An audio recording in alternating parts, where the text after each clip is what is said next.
Top, c'est bon, on peut y aller. Donc on a un sujet important ce soir, puisque c'est un sujet qui touche particulièrement donc le peuple juif et qui a évidemment une certaine actualité et une résonance dont on a un peu oublié, en vérité, qu'il est à l'origine de tout. Jérusalem, la ville de Yerushalayim, c'est une ville, je ne sais pas si vous avez fait attention, si vous vous rappelez, mais en tous les cas, tous les événements qui ont eu lieu ces derniers temps ont été motivés par un groupe, d'accord, qui se réclame de Jérusalem et de la mosquée Al-Aqsa, etc. Et donc, forcément, Jérusalem est au centre des conflits. Mais ce qui est très intéressant, il y a un texte de Maïmonide, un texte du Rambam qui nous dit que quoi, hein, un texte de Maïmonide qui nous dit la raison pour laquelle Yerushalayim n'a pas été révélée, la ville de Jérusalem n'a pas été révélée dès le départ au monde. Ouais, quand vous regardez l'histoire de la Torah, dans toute la Torah, pas une seule fois, le mot Yerushalayim, le nom de la ville de Jérusalem, a été donné. Ouais. On nous dit les mitzvot que l'on a, par exemple les mitzvot d'aller se rendre 3 fois par an à la ville, ouais, sainte, etc. Mais on ne mentionne pas le nom de Jérusalem dans tous les 5 livres de la Torah. C'est seulement après, dans les autres livres, c'est-à-dire le Nevi'im, les prophètes, etc., qui font aussi partie du Tanakh, qui font partie de tout les livres de la Torah, mais dans les 5 livres, le nom de Jérusalem, Yerushalayim, n'apparaît pas. D'accord ? Par contre, dans tout le reste, il est cité, évidemment, des centaines et des centaines de fois, si ce n'est pas des milliers de fois. Au moins, ouais. Bref, dans tous les cas, le Rambam nous dit pour quelle raison il n'a pas, c'est-à-dire qu'Akadosh Baruch Hu n'a pas révélé le nom de la ville de Jérusalem, ouais, plus tôt, parce qu'on a des événements qui s'y sont passés. Par exemple, le sacrifice de Yitzhak, ouais, le sacrifice qu'a fait Avram à son fils, a eu lieu, ouais, sur le Har HaMoria, sur la montagne de Moria, ou encore Yaakov, lorsqu'il s'est endormi sur une pierre, il s'est endormi sur le lieu du Beth Amikdash, sur le lieu du temple, donc à Jérusalem. Dans tous les cas, la ville de Jérusalem n'apparaît pas. Il dit c'est quoi la raison ? Parce que si on avait révélé dès le départ la ville de Jérusalem, alors ça aurait créé des conflits énormes, ouais, parce que chacun aurait voulu récupérer cet endroit, parce que c'est l'endroit le plus saint du monde. Ouais. C'est de là-bas là-bas il y a la pierre, la fameuse pierre Even Ashtia, la pierre du fondement, cette pierre à partir de laquelle le monde entier a été créé. Donc c'est un endroit kadosh. Ouais. Et donc si on avait révélé trop tôt, eh bien tout le monde aurait voulu, tous les peuples entiers auraient voulu récupérer Jérusalem. Et il dit, et si déjà, maintenant, c'est une source de conflit, évidemment que à plus forte raison, si on l'avait révélé cet endroit plus tôt. Dans tous les cas, c'est une ville, et on ne sait pas pour quelle raison, en vérité, au fond, elle attire beaucoup de convoitises, ouais, alors que toute la Kedusha de Jérusalem, toute la sainteté de Jérusalem n'est révélée que dans la Torah. C'est dans la Torah que cette sainteté est révélée. Dans les autres, ouais, les autres récupèrent cet héritage à leur nom, mais ouais, c'est exactement comme ce que dit le Rambam. Cette ville, c'est une ville sainte qu'on veut avoir, sur laquelle on veut être. Ouais. Maintenant, quelle est l'étymologie, ouais, de cette ville Yerushalayim ? Son nom est important. Ouais. Quelle est l'origine de ce nom-là ? D'où il vient ? Alors, il y a un passage dans la Torah avec un monsieur qui s'appelait Malki Tzedek. Malki Tzedek, c'était le grand prêtre de l'époque. En vérité, c'était le fils de Noé, le fils de Noach. Noach, il avait 3 fils. Combien ? 3 fils. C'est bon ? 3 ? Jusqu'à 3, vous comptez ? Parfait. Maintenant, quels étaient les noms des fils de Noach ? Shem, Ham, Yafet. Ouais. Shem, Ham, Yafet. Shem, c'est Sem. Sem, quand on parle des Sémites, ça vient du nom Sem. Tous les descendants de Sem sont des Sémites. D'accord ? Et entre autres, bien entendu, le peuple juif qui descend de Sem. Et ensuite, on a Ham et Yafet. Ouais. Maintenant, on va pas faire une étude des civilisations, mais eux aussi, ils ont leur branche, eux aussi, ils sont à l'origine de la civilisation. Maintenant, ce Shem-là, en vérité, il a pris un statut plus tard. C'était un érudit, c'était un homme pieux, d'accord. Et donc, il a pris un statut plus tard, qui est le statut de Malki Tzedek. Ouais, c'était le roi, c'était une forme de prêtre, ouais. Et il y a un épisode dans la Torah, je ne sais pas si vous avez fait attention à cet épisode-là, la Première Guerre mondiale, bien avant la Première, ouais, celle qui a précédé la Première. C'était une guerre c'est-à-dire entre les 4 rois et les 5 rois. Il y avait plusieurs rois qui se sont disputés, d'accord, 4 rois contre 5 rois. Et au milieu de cette guerre, on a pris en otage le neveu de Abraham, le neveu d'Abraham qui s'appelait Lot. Ce Lot-là va être celui qui est à l'origine du Mashiach. Ouais, de lui va descendre le roi Mashiach, puisque de lui va descendre Ruth à Moabite, ouais, Ruth qui va être l'ancêtre de David Améler, David, le roi qui lui-même sera l'ancêtre du Mashiach. Donc Abraham connaît l'importance de Lot et il va tout seul au milieu de la guerre, ouais, de la guerre mondiale, il va aller libérer son neveu Lot. En libérant son neveu Lot, il donne bien entendu l'avantage à un camp plutôt qu'un autre. Et à l'issue de cette guerre, qu'est-ce qui se passe? Eh bien, on a le roi de Sodome qui vient proposer à Abraham de l'argent, une contrepartie. Et Abraham refuse. Ouais, Abraham refuse. Il dit, il est hors de question qu'on puisse dire que c'est toi qui m'as enrichi. D'accord? Imaginons aujourd'hui les États-Unis qui arrivent, qui voient que Israël gagne la guerre. Et il dit, attends, je vais te donner comment dire, toute une panoplie d'armements, etc. Et Israël dit non. Je ne prendrai pas votre armement pour pas qu'on dise que c'est toi qui m'as enrichi, mais que c'est Dieu qui a fait la guerre. Ouais. On est loin de ça, évidemment. D'accord? Donc là, ici, la Torah nous dit qu'au milieu de cette proposition-là, il y avait un monsieur qui s'appelait Malki Tzedek. Je vous lis le verset. Vayomer, Meler Sdom, le roi de Sdom, dit à Avram. Vayetse Meler Sdom, le roi de Sdom sort, Likrato, à la rencontre d'Avraham. Après avoir frappé Kedorlaomer, donc un de ses rois, et tous les rois qui étaient dans cette vallée. Ou Malki Tzedek, Meler Shalem. Ouais. Malki Tzedek, le roi de Shalem. Shalem, c'était un endroit. Qu'est-ce qu'il a fait? Otsi lechem veyayin. Il a, lui, fait une séouda. Il a sorti du pain et du vin. Veu Kohen lekel Elion. Et il était donc le prêtre pour le Dieu divin, supérieur, etc. Maintenant, il était le roi de Shalem. Shalem, ça doit vous rappeler, ouais, le nom de Yerushalem, on dit en vérité Yerushalem, Jérusalem, ouais. Je sais pas si vous écoutez le reggae un petit peu de temps en temps. Et alors, comment le Shalem, c'est en vérité le nom de Jérusalem. Ouais, c'est la fin de la ville de Jérusalem. Ouais, c'est pour ça qu'il était le prêtre de l'époque, parce qu'il était le roi de Jérusalem. Ouais.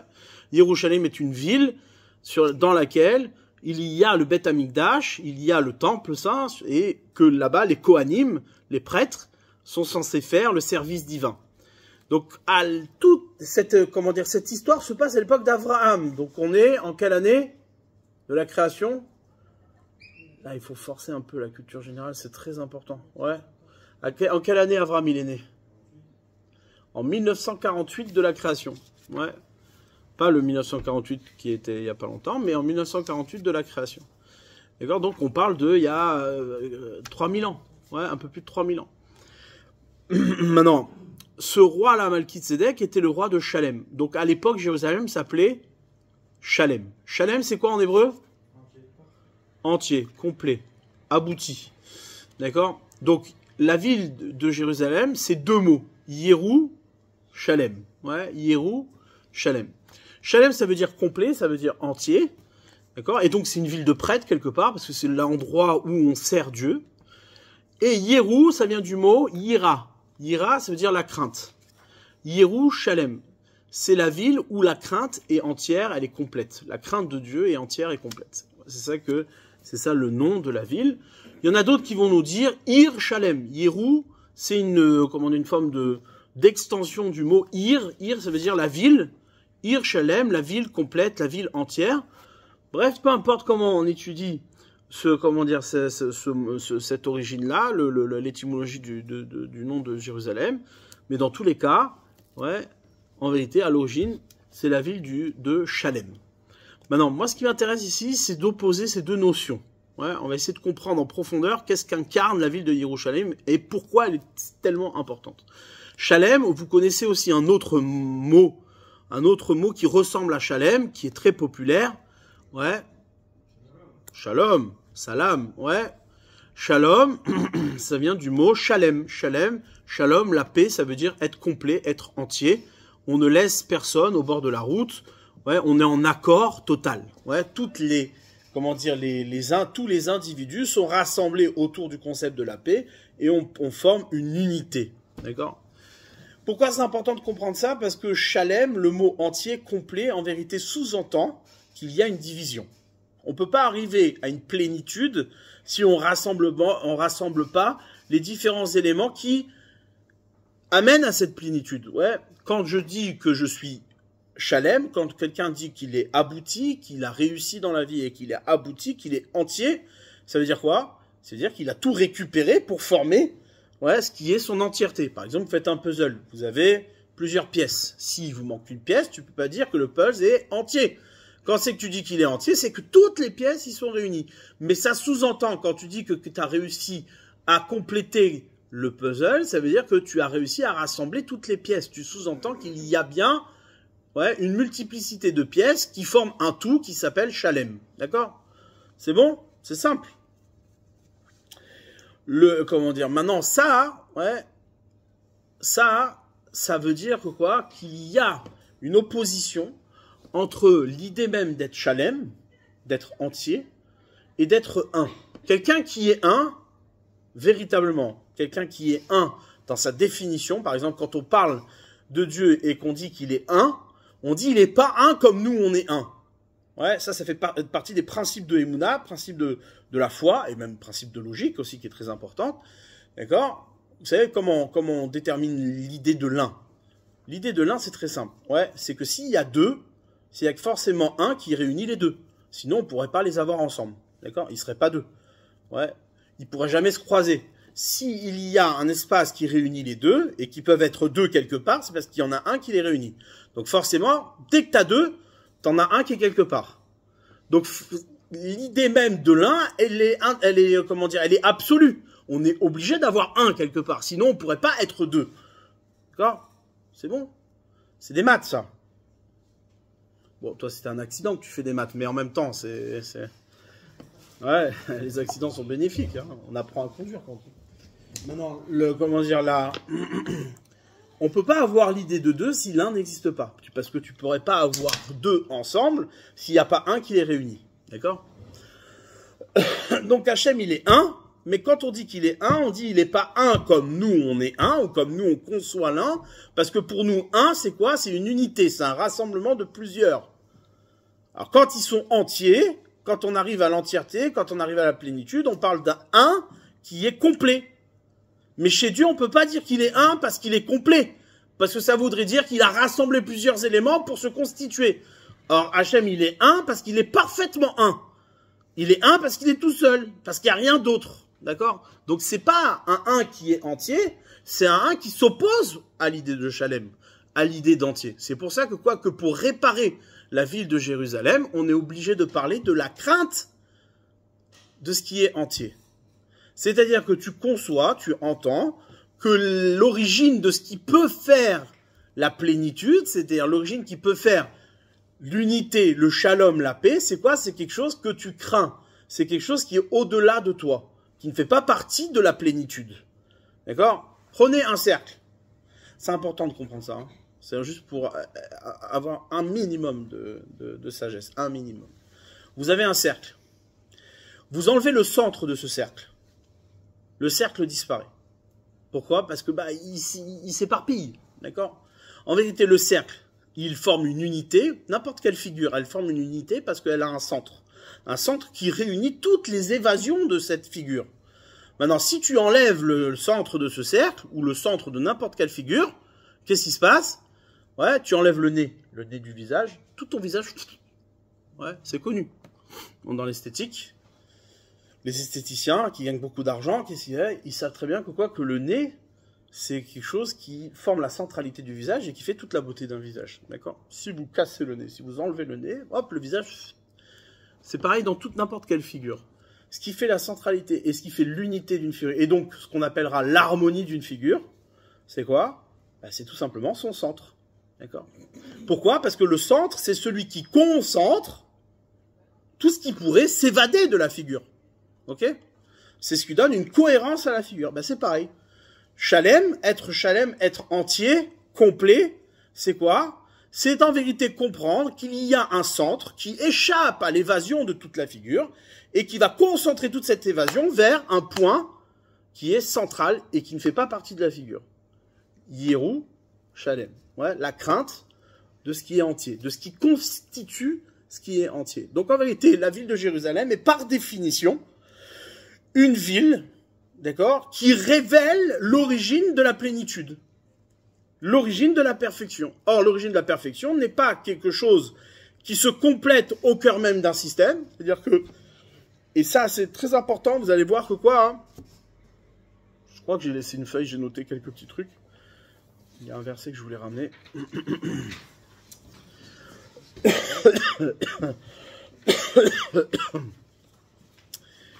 Vous allez voir que quoi, qu'il y a eu un projet similaire à comment dire, à notre époque, qui ressemble beaucoup au projet de l'ONU. Ouais.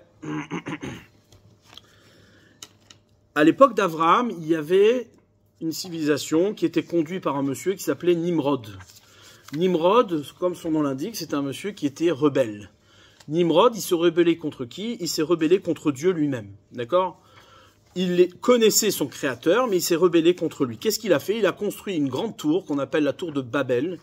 Ouais, la tour de Babel. Il a construit une grande tour dans le but d'atteindre les cieux et de faire la guerre contre Dieu. D'accord? Un projet un peu fou.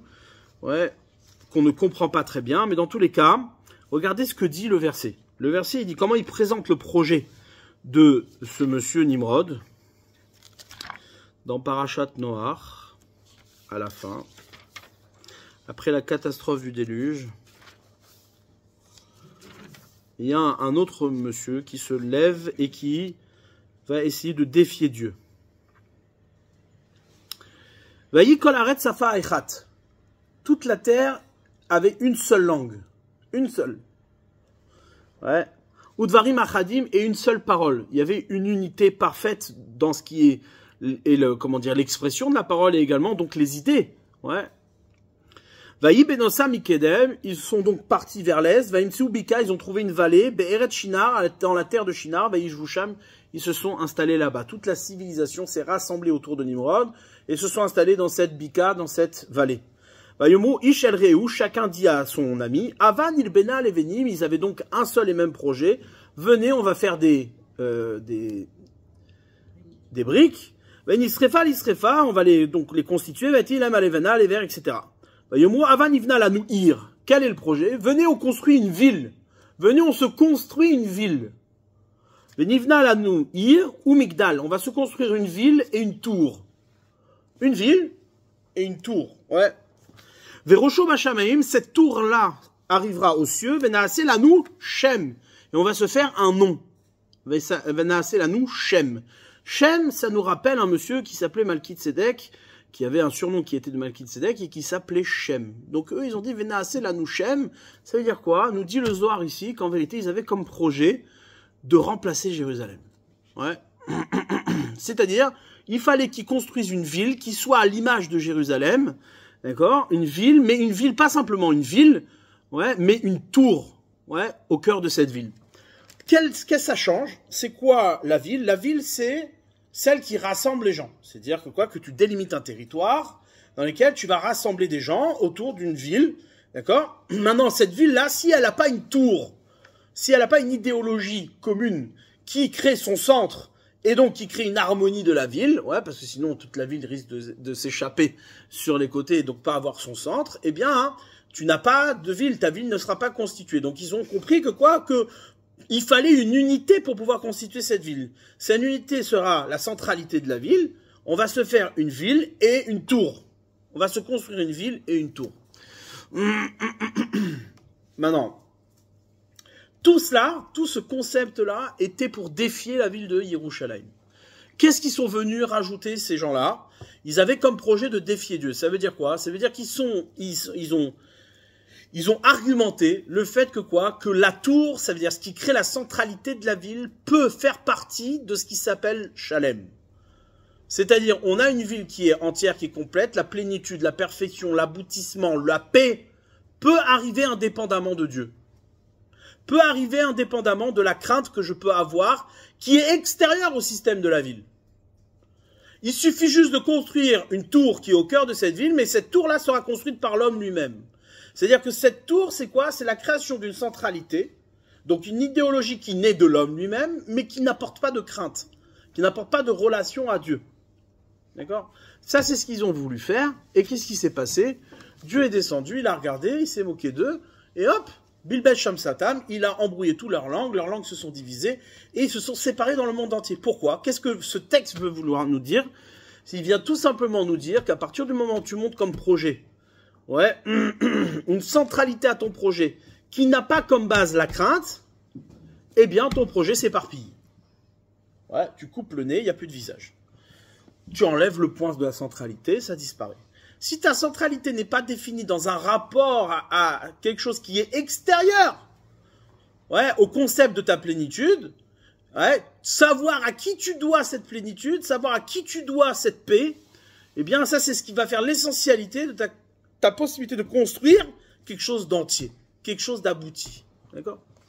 Ça c'est ce que Dieu a révélé aux générations, ce qu'on appelle Dor Apalaga, la génération de la division, la génération de l'éparpillement.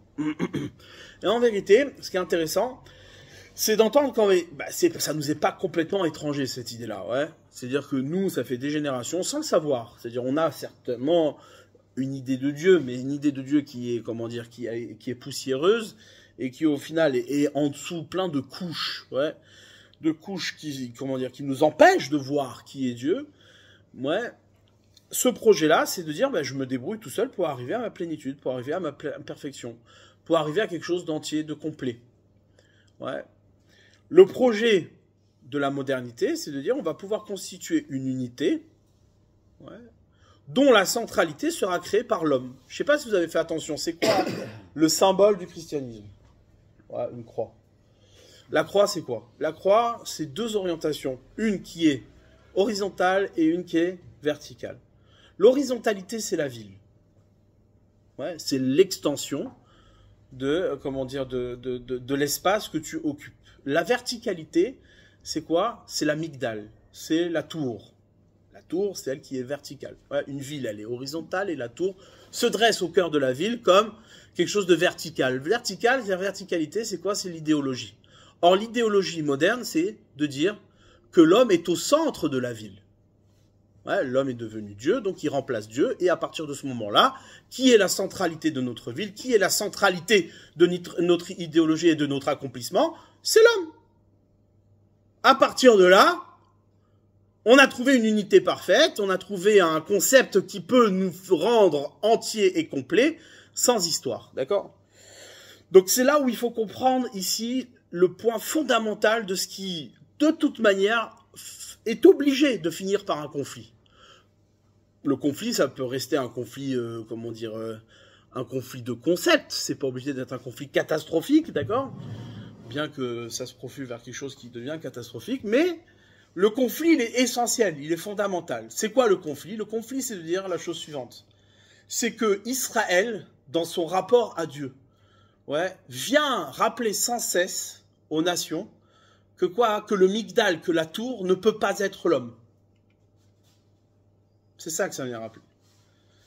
Et ça, c'est malgré lui. C'est-à-dire que même dans ses tentatives à construire une ville, des villes, ouais, dont la centralité et le migdal et la tour est autre chose que le rapport à Dieu, eh bien, hein, au bout du compte, malgré lui, il révèle l'inverse. Donc forcément, les nations sont dérangées par ce qui est l'absolu même d'Israël. Jérusalem incarne cette ville qui est en opposition totale au projet des nations. Voilà pourquoi Jérusalem est à conquérir. Jérusalem est à récupérer. Il ne faut surtout pas que cette ville tombe dans les mains d'Israël. Parce que si elle tombait dans les mains d'Israël, ça voudrait dire que quoi? Qu'il n'y a plus de Migdal, il n'y a plus de tour qui pourrait prétendre à une unité qui constituerait une ville, mais une unité qui se passe de Dieu. D'accord? Là, ici, il faut entendre. Ouais, faut entendre quelque chose qui est comment dire, qu'on essaie de ne pas entendre. On essaie comment dire, de fuir cette idée-là. Par orgueil, par faiblesse, peu importe les raisons. Mais dans tous les cas, il y a une chose qui est sûre. C'est quoi? C'est que Dieu a déjà révélé, au plus grand cerveau de l'humanité, c'est-à-dire Nimrod et bien d'autres, que l'unité ne peut pas s'atteindre à partir d'un concept qui est à l'intérieur même de ce qui va définir ta plénitude. Hitler était de ceux qui pensaient qu'on pouvait construire l'Europe avec un concept dont le Migdal, dont la centralité du projet se retrouve chez l'homme lui-même. C'est pour ça qu'il avait une obsession de la perfection de l'homme. Enfin, de son idée de la perfection de l'homme. L'homme arien et compagnie. C'est quoi? C'est en vérité redéfinir la centralité de ce qui va constituer la ville. Il avait d'ailleurs des grands projets, de vrais rêves de la construction d'une ville. Une autre Jérusalem. À Athènes, qui défierait Jérusalem. Aujourd'hui, ce qui se passe, c'est ça. Yerushalayim, c'est la ville où se marient les deux notions qui s'opposent, c'est-à-dire la crainte et la plénitude. Par exemple, c'est marqué, la Gemara, elle ramène la Gemara dans Kiddushin. Elle ramène que Yerushalayim, quand Dieu il a créé le monde, il a donné 9 mesures de beauté à Yerushalayim et une mesure au reste du monde. Jérusalem a été donnée comme étant la ville la plus belle du monde. Chose qui, aujourd'hui, n'est pas le cas. On peut être de manière affective attaché à Jérusalem et penser que c'est la plus belle, mais ça, c'est comme ceux qui penseraient que les bigles sont les plus beaux. Jérusalem n'est pas la plus belle ville du monde aujourd'hui. D'accord? Qu'est-ce qui s'est passé? Cette beauté, elle s'est éparpillée dans le monde entier. Jérusalem n'est plus... comment dire? Pourquoi? Parce que tout simplement, c'est quoi la notion de beauté? Être quelque chose qui est beau, c'est quoi? C'est quelque chose qui est entier, qui est complet. C'est-à-dire qui harmonise tous les détails. Qu'est-ce qu'on appelle quelque chose de beau? C'est quelque chose qui harmonise tous les éléments d'une seule et même figure. Une fois que tu les as tous harmonisés, tu vois quelque chose de beau. Maintenant, quelque chose qui est beau doit sa beauté à quelqu'un. Une fois que tu arrives à la plénitude, une fois que tu arrives à la perfection, une fois que tu as constitué tout ton puzzle, tu peux mettre le doigt sur celui qui l'a fait. Mais avant ça, tu ne peux pas identifier. Tant que tu n'es pas arrivé à quelque chose de complet, tu ne peux pas déterminer qu'il y a quelque chose au-delà de ce qui est complet qui a constitué cette plénitude-là. D'accord? Ça, c'est ça le rôle de Jérusalem. Le rôle de Jérusalem dans la main d'Israël, c'est de révéler que Jérusalem est une ville qui est complète, qui est entière, dans le but de révéler la crainte qu'on doit avoir envers Dieu. Pourquoi? Parce que c'est à lui qu'on doit cette plénitude. Tu ne peux pas arriver à la perfection si tu ne le dois pas à quelque chose qui est extérieur à l'objet même qui est défini comme parfait. D'accord? Et ça, c'est valable dans tout. C'est pas valable que dans le concept d'une ville ou dans le politique, mais même dans les rapports humains. Tu peux pas faire un avec l'autre si tu n'entends pas que cette unité t'est imposée de l'extérieur. Si tu penses que faire un avec l'autre, c'est tout simplement servir ce que toi, tu t'imagines être un et ce que toi, tu veux constituer comme parfait, eh bien, forcément, il va y avoir division. Forcément, il va y avoir séparation. Qu'est-ce qui fait que l'un et l'autre sont liés dans ce qui est une unité parfaite et indivisible, pas une unité de circonstances? Eh bien, c'est l'impératif qui dépasse l'unité que l'on veut constituer. D'accord? C'est pour ça qu'ici, il y a des mots, des termes qui se rejoignent. Shem, qui était Malki-Tzedek, était le prêtre de Jérusalem antique, c'est-à-dire le Shalem de l'époque, celui qui va, en vérité, quelque part, donner l'orientation à Jérusalem d'une ville où la plénitude et la perfection est au service de Dieu. C'est en cela qu'il était prêtre de Shalem. Mais pourtant, il s'appelait Shem. Ça, c'est ce qu'ils ont défié cette génération. Venaase lanu shem, on va se faire un nom. Le nom, c'est quoi? C'est ce qui te donne la possibilité d'atteindre l'autre, ouais, c'est-à-dire de l'extérieur. C'est-à-dire que tu n'es plus dans un rapport de hiéra, tu n'es plus dans un rapport de crainte. La dimension de crainte, c'est d'entendre, ouais, que il y a quelque chose qui t'échappe, mais qui est à l'origine de ta plénitude, à l'origine de ta perfection. C'est ce qu'on appelle l'impératif ou le devoir. D'accord? Tout ça pour dire quoi? Je conclus là-dessus. Tout ça pour dire que quoi? Que le conflit entre les nations et Israël, au cœur de ce qui est Jérusalem, et ça peut être aussi le conflit d'Israël avec Israël. Ceux qui s'obstinent à penser que les solutions de ce genre de conflit ou de l'antisémitisme ou n'importe quel problème qui est lié aux Juifs peut se résoudre avec quelque chose qui est intérieur à l'idée même de la perfection. Dès que tu définis un concept parfait, entier, sans Dieu, eh bien ce sera forcément une division, ce sera forcément une séparation, ce sera forcément une destruction. Ça, c'est, c'est mathématique. Parce que, par définition, quelque chose n'est entier que parce qu'il le doit à un extérieur qui définit son centre. C'est ce que l'homme a rêvé de faire pendant les 2 derniers millénaires, à constituer des idéologies qui étaient presque divines et qui remplaçaient Dieu lui-même. Ouais, par exemple, Marx, ouais, tous, tu regarderas, c'est très intéressant d'ailleurs à étudier, tous ceux qui ont, rédigé, qui ont exprimé des idéologies, se sont tous opposés à la religion par définition. Pourquoi? Ouais, parce que il fallait la remplacer. Il nous faut une ville qui remplace Jérusalem. D'accord? Marx disait, ouais, la fameuse phrase connue, la religion est l'opium du peuple. Mais lui, il a été l'opium du peuple pendant de longues années. Ouais. Son idéologie, d'ailleurs, elle a abouti à des catastrophes. Chose qui était complètement inverse à l'idéologie de départ. On voulait créer de l'unité, ça a créé de la division, des meurtres, des massacres, et puis des millions de morts. Ouais. Ça, c'est notre responsabilité. Je pense qu'ici, il y a un devoir d'honnêteté, ouais, qui doit nous pousser chacun à comprendre que ce qui se passe maintenant, c'est pas anodin. C'est pas un simple conflit. Ouais. Tout le monde ressent ça aujourd'hui profondément, et en particulier le juif.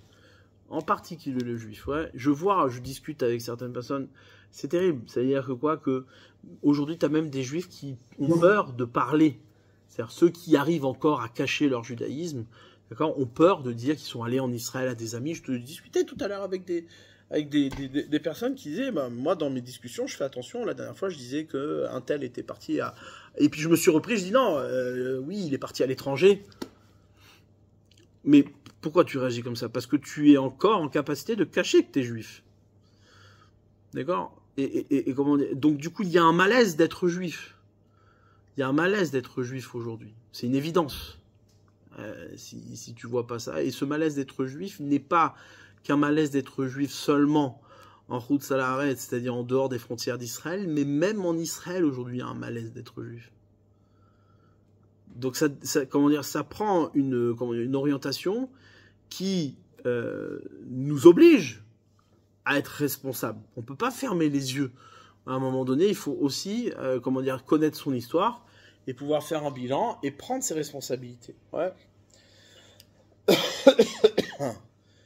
Ça, c'est la ville de Yerushalayim.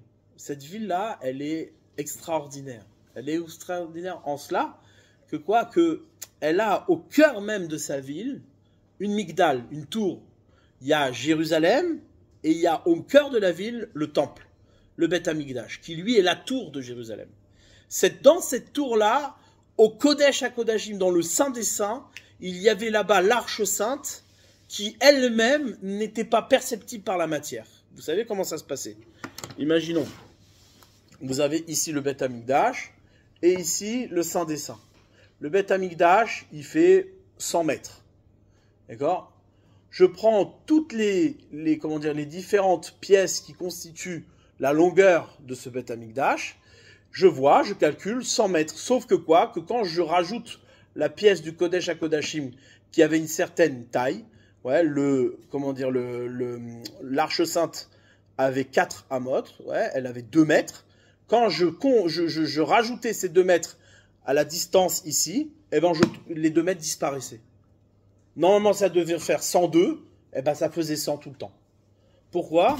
Parce que nos sages nous disent que l'arche sainte, elle n'était pas de la mesure, elle n'était pas dans la mesure, elle n'était pas perceptible par la matière. Ça, c'est le centre de Jérusalem.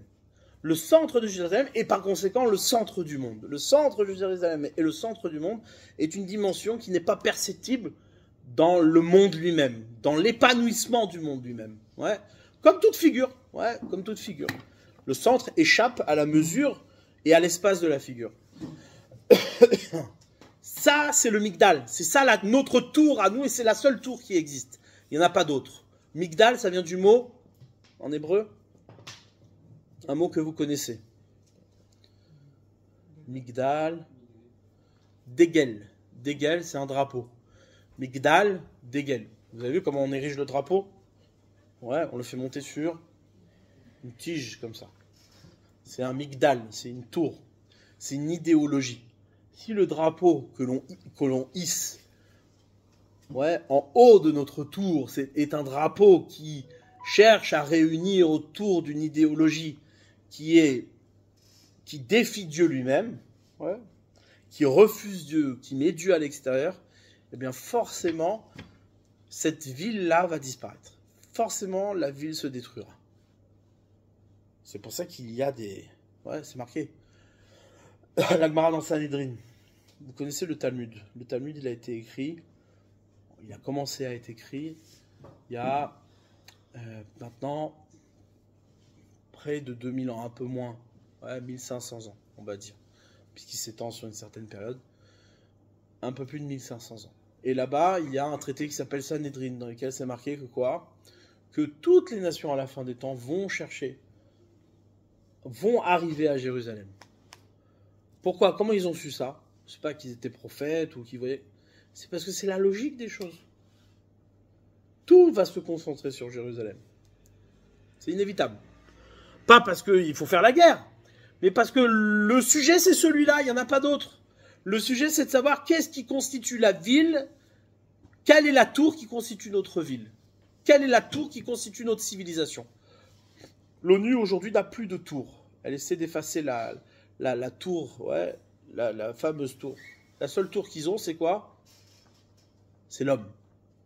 On prétend à une unité, d'accord, mais une unité qui fait disparaître ceux qui dérangent cette unité, c'est-à-dire Israël. Ouais. Je crois que j'ai fait le tour, mais je voulais juste vous citer un verset.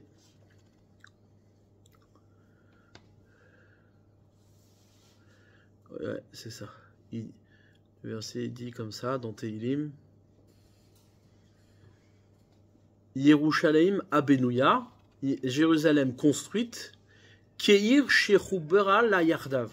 Connu ce verset comme une ville, ouais, que tout le monde était uni, tout le monde était ami.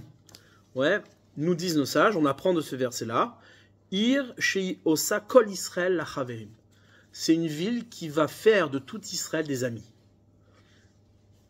Mais lorsque Israël ne sont pas amis entre eux, Jérusalem n'existe pas. Il n'y a pas de Jérusalem. Ouais, c'est, comment dire, le propre de Jérusalem, c'est d'être faire un. C'est d'être ravérim, d'être amis. Ir shechubara la yardav, une ville qui nous rassemble, une ville qui nous unit. Mais qu'est-ce qui nous unit? C'est ce Migdal, c'est cette tour-là. Ouais. Lo yibane Yerushalayim achi shalom ben Israël. Yerushalayim ne sera reconstruite que le jour où il y aura la paix entre Israël, c'est-à-dire parmi les Juifs. Ouais. Et cette paix-là ne peut pas exister, elle ne peut pas s'accomplir si on n'entend pas ce qui constitue ce qui est Shalem, c'est-à-dire Yira Shalem. La crainte qui fait ce qui est entier, ce qui est complet. Ouais. Après, il y a énormément à dire sur un peu plus en profondeur, mais en tout cas, voilà, ça c'est les éléments de base, ouais, qu'il faut avoir sur la ville de Jérusalem. Yerushalayim, c'est pas simplement un endroit dans lequel tu visites des vestiges. Ouais. Aujourd'hui, nous, ce qu'on connaît de Jérusalem, c'est des vestiges. On va voir le mur des lamentations, on va aller fouiller sous les, comment dire, dans les tunnels en dessous du truc. Et on dit voilà, ici il y avait le Cohen qui passait. Ouais, et même si demain on reconstruisait le temple, qu'est-ce que tu aurais? Quel Kohanim tu aurais? Où serait Malkitsédek? Où serait le grand prêtre? Il y aurait peut-être des excités qui joueraient le rôle des grands prêtres, mais ce passerait à la télé ou sur Insta. Mais il n'y aurait pas comment dire, de profondeur là-dedans. Il n'y aurait rien. Pourquoi on se battrait pour reconstruire Jérusalem si on n'a pas de prêtre? Ça sert à rien. Ça n'a pas de sens. Ouais. Donc construire une tour, c'est bien beau, mais il faut construire une tour de crainte, d'humilité, une crainte d'Hachem. Pas une tour qui prône l'orgueil et qui prône la toute-puissance de l'homme. Ça, c'est voué à l'échec, ça. Ouais. Tov, Chazak.